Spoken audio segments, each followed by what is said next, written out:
right. So we have reached 1 year of the podcast. The podcast came out June 26, 2025. This episode's dropping June 25th, 2026, which is close enough. For those of you who have been with us since the beginning, you may remember that when we first started out, we used to do a Brothers Bond drink, and we'd really like to get back to that. And we're in the process of getting the podcast room ready for us to do a couple more things. Like we brought a little fridge in here and things like that. Hopefully we can get back to doing drinks that match the episodes, but for now, I want to celebrate that we've done this for a year. Presley went from behind the scenes to in front of the camera.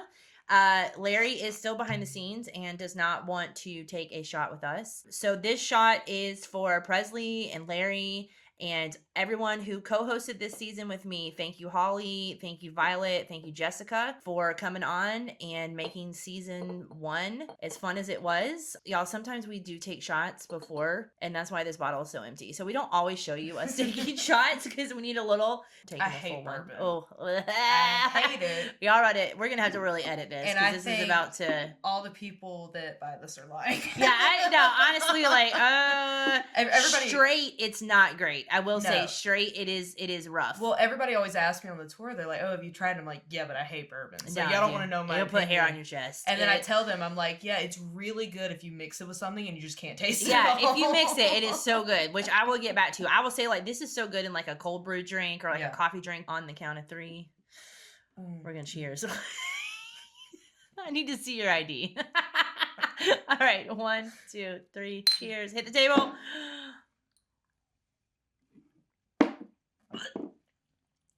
I mean, like it or not, you should still just be able to take it. I don't drink liquor. Take it like a man. I don't drink liquor. Okay, we're done with that. Happy anniversary to the podcast. Thank you guys so much for listening. I'm so sorry. You're listen, sorry. We're keeping it all in. It's fine. Oh. It's a full moon, and there's something in the woods outside of Mystic Falls, and it's not a vampire. Tonight, between road trips to Duke, the show will introduce its deadliest threat yet that has been hiding in plain sight this whole time. This is Bad Moon Rising.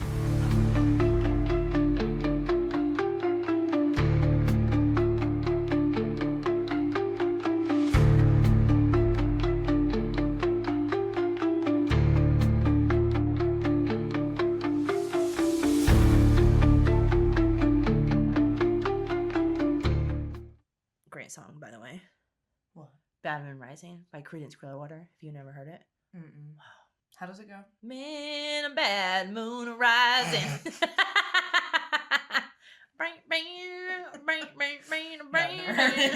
Never.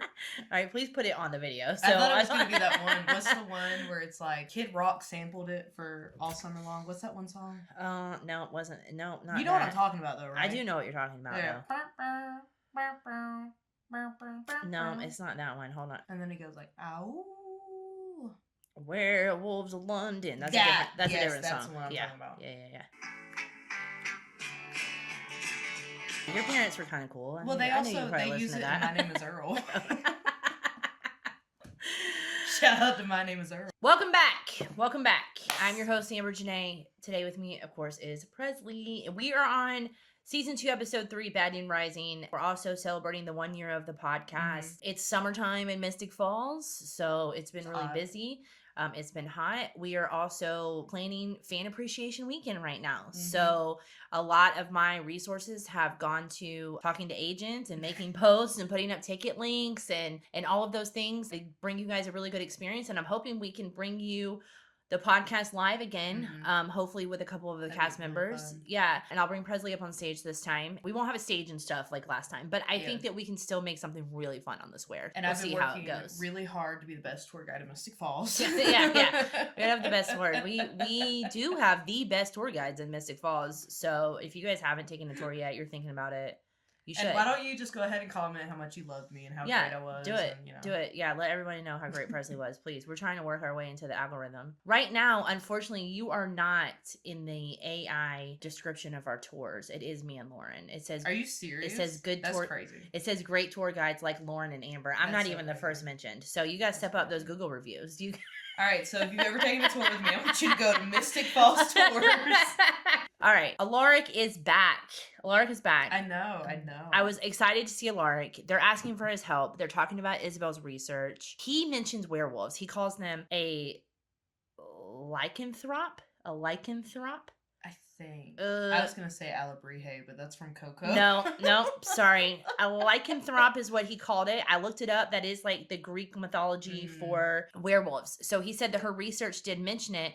And then Damon's like, hell nah. I have been around for 164 years and I've never ran across one of these things. Like, dude, you're literally somebody that bites people's necks and drink their blood and you're like, nah, werewolves could never exist. That part was weird. I will say the fact that he had been denying it for a few episodes was weird. I also think it's weird that he hasn't run into one. So Alaric is saying, why are you suspecting the Lockwoods?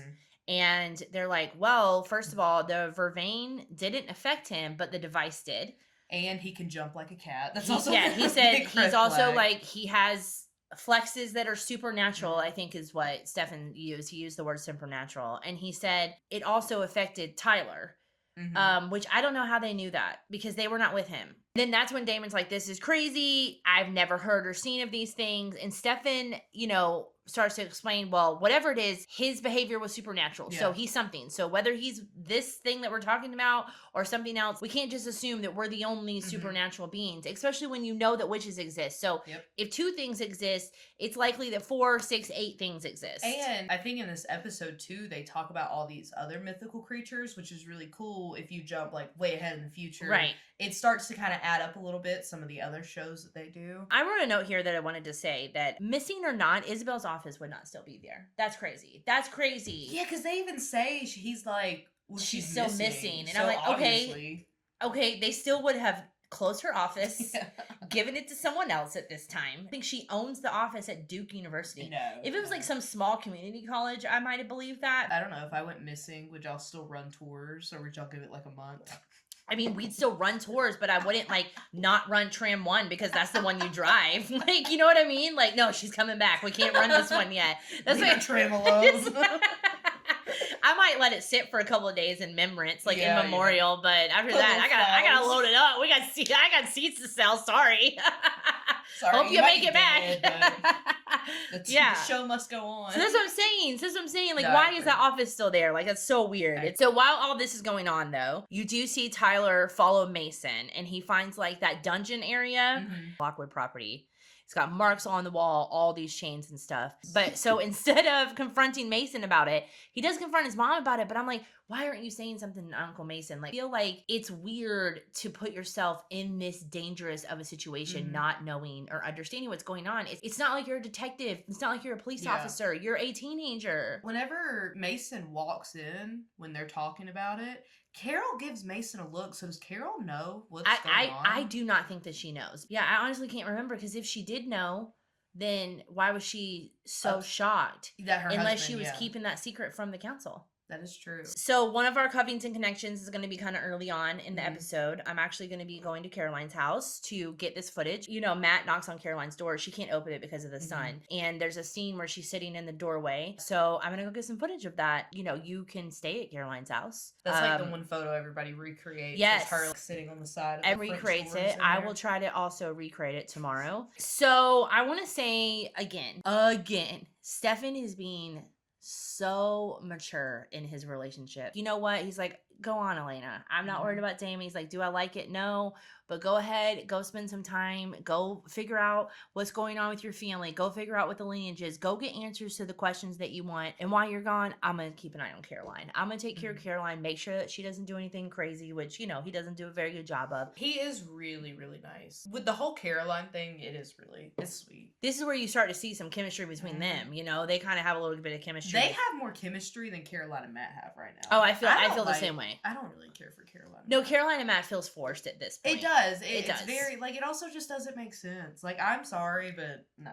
You don't date your friends' exes. And they do this a lot in this show, and that's not how real life is. It reminds me of when I was in school, and all the popular kids, like the circle of them, they would just all date each other and, go back and forth. See, my friends were like that in our friend group, and then I didn't date everybody. I didn't do it. Like, they all date each other. They all messed around with each other, and I was like, I'm not interested in that. I didn't have a boyfriend until I met Xander, so. Oh my God, we gotta get her divorced. This is... I didn't say I didn't have fun. I just didn't have a boyfriend until I met I Xander. cannot. I also want to say that Jenna was also very mature in this scene, because Rick was kind of like, well, maybe we could pick up things where we left off, and she said, I don't want any promises. I don't want whatever. You just go do what you need to do, and then we'll figure it out. Basically, I thought that was also very mature of her. I think I was distracted when I watched that part. Because later on in the episode, I'm kind of skipping ahead a little bit, Alaric just like walks into Jenna's house and then kisses her. And I'm like, whoa, I kind of forgot y'all two were a thing. Yeah, well, they also forgot they were a thing until later in the episode. So basically that's what they did. He was like, all right, no, let's kind of leave it open, and I'll see what's going on. Now, Tyler brings up the seller to his mom, and she says, we don't talk about the slave days. Yes. Also, it's so weird. Like, an insane thing to jump to, by the way. We saw that dungeon. I'm sorry, but honest to God, what's the purpose then? Destroy it. Get rid of it. Why is it still on your property? Like, it has, like, the scratches and stuff. It reminds me of what's the one that they use in American Horror Story? Madame Laveau. Oh, yeah. Yeah, that's what I was thinking the whole time they were talking about it. I was like, are they, like, torturing these people? Yeah, like what is happening? Doing? It was very strange. Stefan asked Bonnie for a daylight ring. And I'm on Bonnie's side here. Are you? Because I literally wrote down. I am on Bonnie's side because I think that she needs more time. I think that she needs more time to, and she proves that later in the episode. Yeah. She needs more time to figure out how to be a vampire. She literally didn't even know what, who, where, whatever vampires were, and then just woke up as one.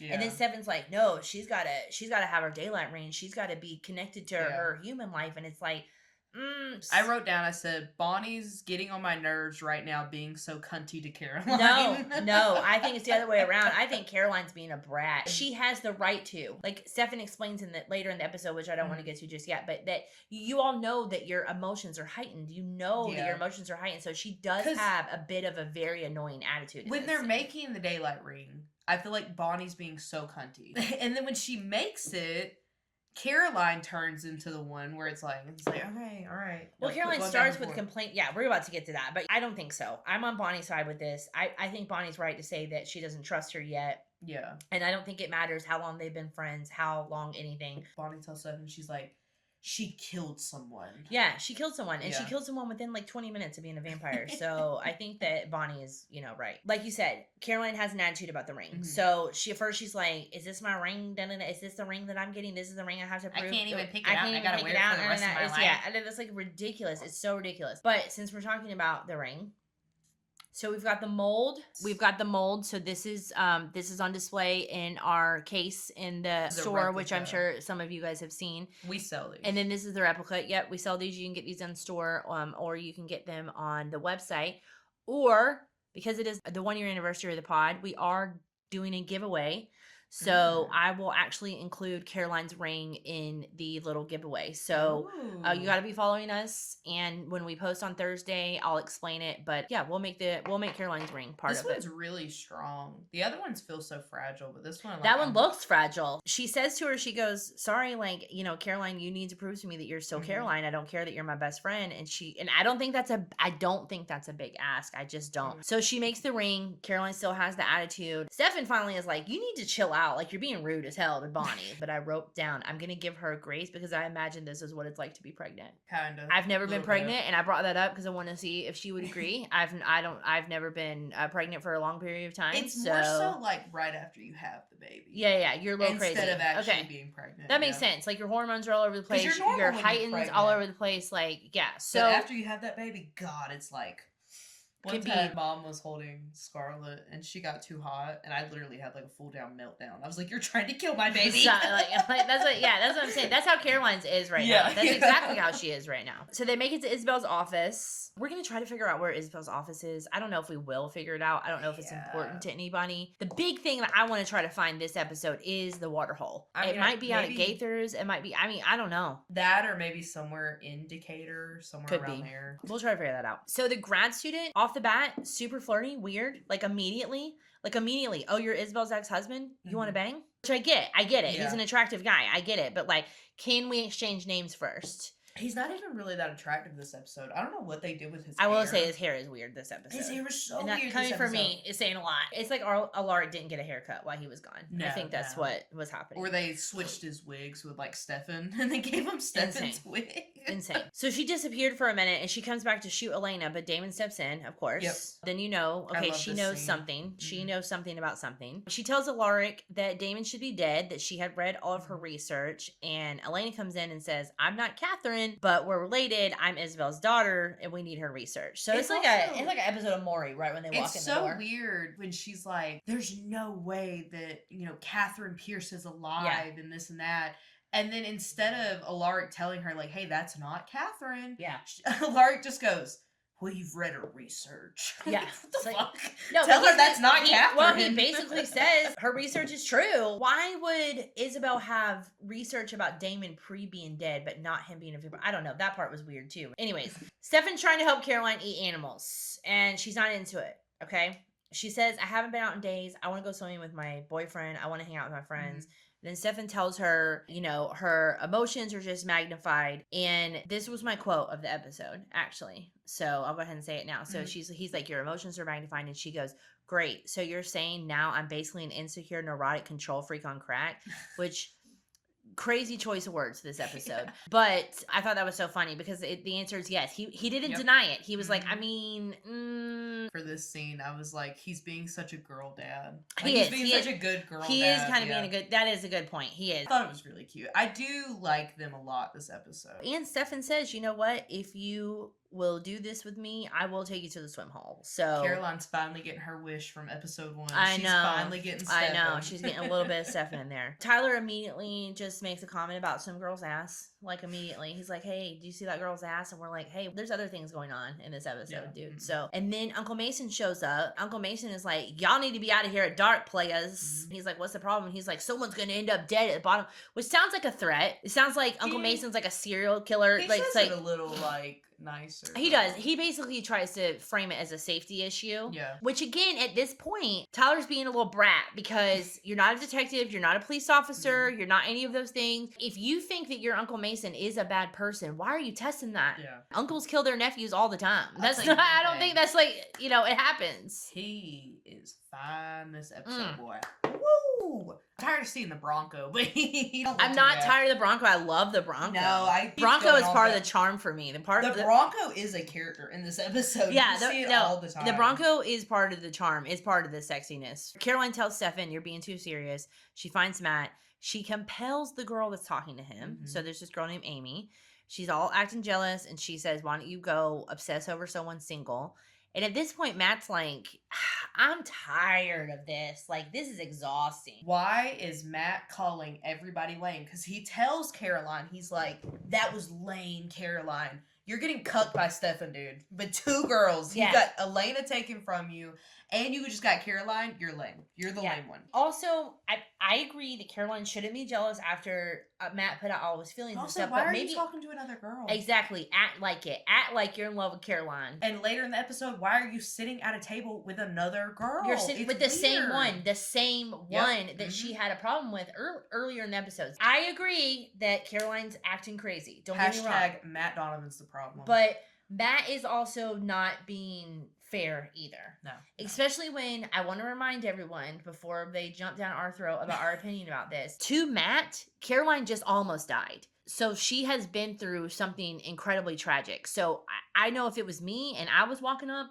on, I wouldn't want to walk up on that in this situation. We're hating on Matt, not Zach, okay? We are hating on Matt. The grad student says there's no records of wolves in Mystic Falls, but finds some other folklore and brings up the sun and the moon curse. That's what I was talking about when they bring up all this other, like, folklore, and they're like, oh, there's all these other things. That kind of makes a little bit more sense when you get to other stuff. Yeah, when you get to other stuff. Skip the part. This is, like, my favorite line in the whole, one of my favorite lines in the whole show. When Damon turns around after Elena pulls the stake out of his back, and he goes, that bitch is dead. I love it. I don't know. Sorry, I skipped over that. It wasn't my favorite part. But she said the Aztecs were plagued by werewolves and vampires, that they were just taking them out. And I imagine that was just around the whole world. They were just taking people out. So they cursed them. And in my opinion, the wolves got the shit end of the deal here. So the vampires just can't go out in the sun, but they can still be they're still a vampire 24/7. The werewolves only get to be a wolf once a month. I don't know though. It looks like it hurts. I definitely think it hurts, but I think that if you're a wolf who wants to be a wolf and turn whenever you want, it doesn't seem like it doesn't seem like as much of I think they still get their like supernatural strength. Yes. You know, Mason's still like hopping around. And I do think it has to be close to the full moon though.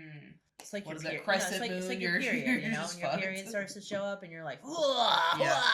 But the girl working under Isabel, can I just talk about how pretty she is? She's very pretty. She is very pretty. But why she's telling this story to them, Uncle Mason's headed to the dungeon.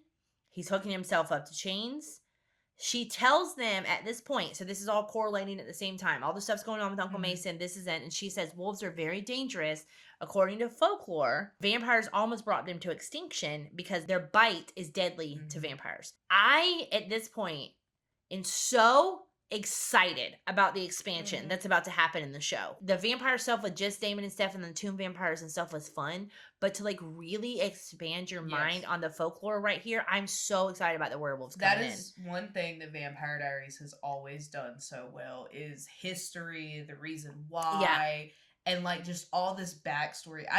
Even like the 1864 scenes, I think those add so much to the story. They do. They add a lot to the story. When I was watching it and like watching, you know how you were saying it was like in sync with each other, it made me think, and I was like, God, season 1 was kind of boring. You know, I couldn't remember like what was happening, and I'm like, no, this is good. Season 2 picks up. Season 3 is my favorite season. Season 1 is wonderful. It is very much an introductory season. Season 1 is like the nostalgia of Vampire Diaries, and then season 2 and 3 is like where the story starts. So the story is, and also the actors too. I feel like the actors are now comfortable with the characters. Yes. They know who they want to play. They know how they want to play them. Dude, I think that also helps. Did you see that when they walk into the building and you saw, dude, Damon's flare ass jeans? There's actually a guy on TikTok, I need to find him, does like Damon core outfits, and he's always wearing like the boot cut jeans with like a long. I need to find him. But anyways, his boot cut jeans were cracking me up. So at that point, Elena calls Stefan. She's got to fill him in. She's got to let him know what's going on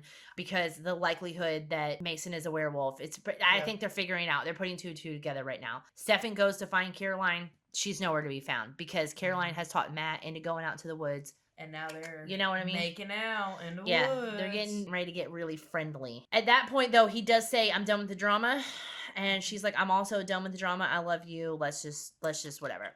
Stefan starts frantically looking for Caroline after finding out a bite can kill them. So at this point, he's ramping it up. He's freaking out. You see Mason trying this part of the episode makes me crazy. So Amy freaking Bradley and Tyler are walking through the woods and he takes her to the dungeon to like hook up with her. In my mind, I'm like, 8 million red flags, but then I forgot she was compelled. Was she? Yeah, because remember Caroline says, go obsess over someone else who's single. That's why she says in the dungeon, are you single? And she tells Tyler, she goes, I don't even know why I'm doing this. I don't like you. I like Matt. I like Matt, yeah. And then when he says that, Tyler's like, damn, okay. Yeah. And gets so butthurt. And I said, Amy freaking Bradley killing Tyler's ego was, with the Matt comment, it was the best thing. Honestly, I'm going to give her the MVP for this episode for that reason. I didn't have an MVP, but now that you just said that. He was so mad. He was like, damn, okay. Yeah.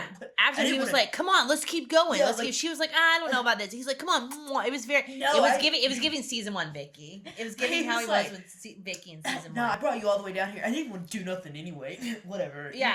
You're ugly. It's like when you don't want to make out with somebody, they're like, okay, fat ass. Yeah, it's the same. It is that kind of energy. It is exactly that kind of energy. The whole time, because I wrote down before it got to that part, I was like, girl, run! Yeah. Like, these are red flags. He's walking you around the property late at night. There's no flashlights. You go down into this dungeon with like gates and stuff.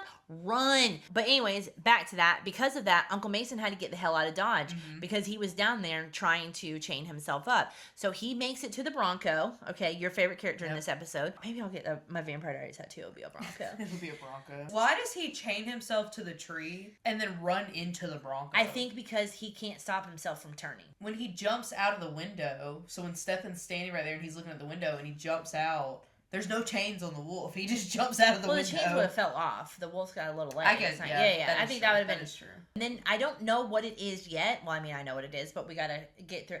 But he drank some stuff too. Like, he drank some stuff that he mixed up. And I don't think it's a protein shake. I think it's something that maybe helps him slow down his transformation. Back to Elena. She's asking about doppelgangers. And she's like, doppelgangers pretty much attach themselves to you. They want to ruin your life. And Elena's like, tell me something that I didn't know. Damon's in the background. He seems to know. He's acting like he don't know something, but I feel like he does know something.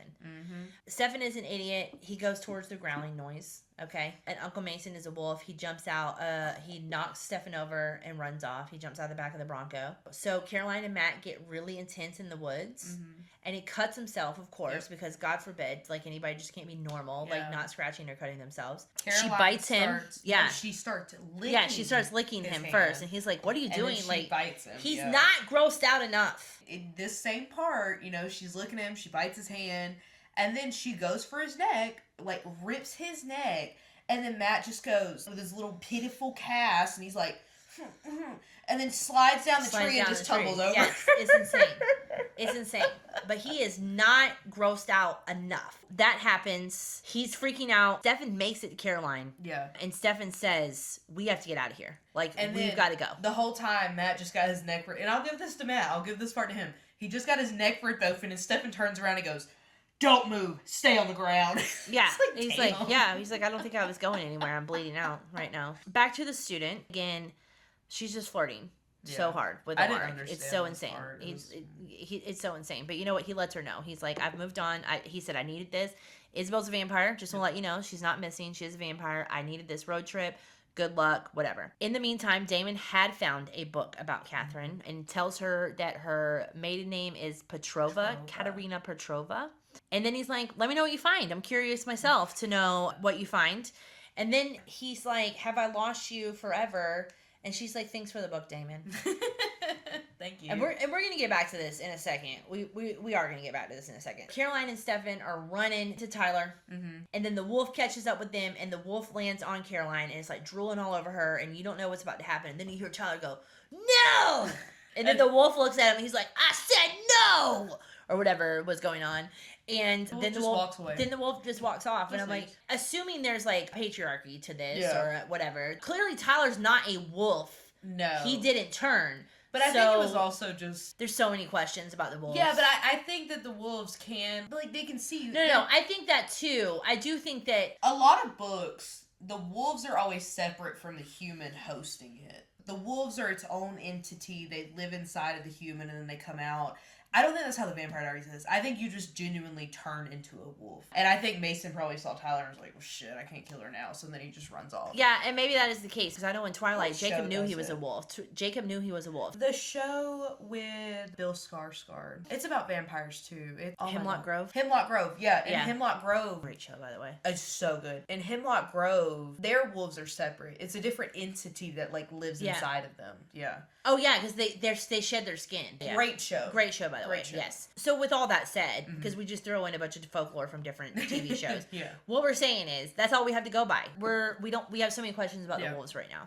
Uncle Mason shows up. He asks for his clothes. Tyler was like, it was you? Clearly, you knew it was. I don't know. I guess Tyler's trying to figure it out. I'll give him the benefit of the doubt, but it's driving me nuts. Caroline has to compel Matt, and that sucks. All right? That really sucks. She did this to herself, though. Stefan told her that she wasn't ready, and she pushed it. So then they had a conversation, and he was like, I should have left Elena a long time ago, but I just can't. And Caroline makes the decision to make Matt mad enough to break up with her. And it was the most selfless thing that she's done the whole series. Stefan tells her, what does he say? He was like, I'll put him on Vervain. Like, I'll get him on Vervain. Yeah. Why was that not already a thing? Yeah, why is that not... Why is everybody you know not already on Vervain? Bonnie, everybody should be on it. She's Jeremy has it. Problem. Yeah, so I don't understand. I don't get it. Speaking of Jeremy, I missed my boy. He wasn't in this episode. I know, he was not in this episode. He was not. He's too busy crying about all his ex-girlfriends that died in season 1. When he could have had me. Alaric walks in and kisses Jenna. Hell yeah. Yeah, hell yeah. I back. forgot hell they were a couple. I was like, whoa. And he was like, I should have done this morning. I'm like, hell yeah, you should have. I love Alaric and Jenna. They're one of my favorite couples the whole series. So I very happy Jenna's with that. just such a good character. She is a great character. She is great. She'll be here in October. I already told everybody on the live that we're doing Trash Talk with Aunt Jenna. Yes. I told them Presley came up with this really good idea. We're going to do Trash Talk with Aunt Jenna. I don't want to say why. If you know, you know. If you know, you know. All right. So you guys make sure you check out Fan Weekend for that. This is the part of the episode where I think me and you are going to start to disagree a little bit. But Damon admits that he didn't know about the ring. To Elena, that seals it, all right? She says, I am gone forever. Damon acts shocked at that. Like he didn't snap her brother's neck, okay? And that she had the audacity to have different feelings about it. So he says to her that she's like Catherine in more ways than she knows, which is crazy to me because, again, can you just take a little bit of responsibility for what you've done? I know that he says he's sorry, but he literally says, I did it because Catherine upset me. It's not even a good reason. Well, no, he doesn't even say that. He says, Catherine really pissed me off. Because Catherine it's not really even a good reason. Not that there's a good reason to kill anyone, but... I like this scene because I feel like it really is Damon saying, like, the world was working with me. I got lucky. I don't know what I would have done. And I think that's fine. Had he not had and I think that's fine, but I also think that he needs to understand that Elena is entitled to be pissed. I think he was also just hurt too because he got used to he's like back to back. I will say Damon is getting what he deserved. 100%. And then the episode ends with Catherine in Caroline's bedroom, tells her not to be frightened. She says they're about to have so much fun together. I love Catherine. I know, Catherine's so great. Catherine. She's so great. And that is Bad Moon Rising. All right, we are here for our Covington connection inside Caroline Forbes' house, mysticfallsinn.com. Make sure you guys check that out. You can actually stay here. Isn't that crazy? As we get down the series, I will probably show you guys more of the house. But for this episode, you guys remember this scene right here. This is where Caroline is sitting in the doorway because she's trying to hide from Matt, who is at the front door, which I'm going to give you that view. From here, this was her view. Matt's knocking on the front door. He's trying to get her to come in, answer the door. She's not answering the door because she can't go in the sun. And there it is. And you can recreate this picture if you stay here. All right, we are here at the Gilbert house, and this is going to be where Alaric pulled up in his SUV in this episode to pick up Damon and Elena. He pulls up about right here. Stefan lets her into the car. They have their little banter. And you can see the clock tower back there. Now they have done some improvements with all the tourism that we have in town. They created a better four-way area around here. So I would say Stefan was probably really about right here. But now you can see either way, you can see the clock tower back there. And you know that's what we call the money shot. So I already did my quote of the episode. I said so you're saying now basically I'm a neurotic, insecure control freak on crack. Caroline, that was my quote of the episode. I didn't have an MVP, but then I said Amy Bradley because I do love her for putting down Tyler's ego. So I will say, I'm going to give it to Amy for that. I was trying to find a quote while watching the show, and then I couldn't find one. So I kind of went back. Wasn't a quote-worthy episode, really. And I went back, and then I started thinking about it. A line that I feel like gets used a lot here, so a lot here in Covington. If you want to see me naked, all you have to do is ask. Yeah. And that's what Damon says to the grad student and Elena when they're talking. And then my MVP, Caroline. I felt so bad for Caroline. I feel bad for Caroline too. I mean, I'm not saying that I don't feel bad for her. Even like she says, she's like, you know, all of this is happening. She can't really control anything. She just found out about all of this. She did. I thought she's trying her best. I did. I thought she did really good, and I would understand her being a 17-year-old girl and just wanting to go hang out with her boyfriend. I would say her breaking up with Matt at the end of the episode did escalate her to be more of an MVP of the episode for and then reason. She also ripped Matt's neck open. That was pretty cool. Yeah. We all know. I don't hate Matt that much, but she stood out to me this episode. I really thought she had a lot going for her, and she somewhat kept her composure. She was okay until Matt had to go cut his hand. So I think everybody was really Matt's fault. If you really I mean, honestly, like, let's victim blame here, and it is Matt Donovan's fault. Uncle Mason is a werewolf. Tyler knows about the wolves. He doesn't know anything yet about them, but Tyler knows about the wolves. Caroline is now single, and Catherine is back in the picture. Yep. I'm going to tell you right now, with everything going on, the woods feel more dangerous than ever. This is like a crazy time in Mystic Falls. But next week on Memory Lane, the episode Memory Lane, we're going to go way, way back. I'm going to tell you right now, in this episode, Catherine is done with questions. She's ready to tell her story on her own terms. And so because of that, we're going to head back to 1864. We're going to find out exactly how she faked her death, who she used to do it, and all that good stuff. So make sure you guys tune in next week for episode 4, Memory Lane. While watching the episode, use hashtag Bloodlines and Backdrops and tell us what your favorite moment was from this episode or so far from season 2. And until then, stay safe, stay vampy, and remember, in Mystic Falls, nothing is ever as it seems.